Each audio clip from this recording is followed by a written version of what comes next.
CEO ng Milo nagsalita na sa pagtanggal kay Carlos Yulo sa Milo. Nagsalita na ang CEO ng brand na Milo tungkol sa desisyon nilang tanggalin si Carlos Yulo bilang brand ambassador. Ayon sa kanya, hindi lamang nakasalalay sa mga medalya o malalaking halaga ng pera ang tunay na tagumpay, kundi sa mga pagpapahalaga tulad ng pagpapatawad, utang na loob, at pagiging makatao. Ang pagtanggal kay Carlos Yulo sa kanyang posisyon bilang ambassador ng Milo ay hindi simpleng isyu ng pera o sa mga premyo na nakuha niya mula sa kanyang mga nagawa sa gymnastics. Sa halip, ito ay naglalaman ng mas malalim na mensahe na may kinalaman sa karakter at reputasyon ng isang tao.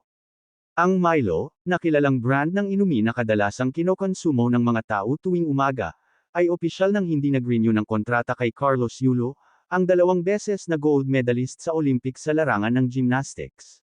Ang kanyang posisyon bilang ambassador ng brand ay pinalitan ni EJ Obiina, na kilala sa kanyang pagiging family-oriented at gentleman.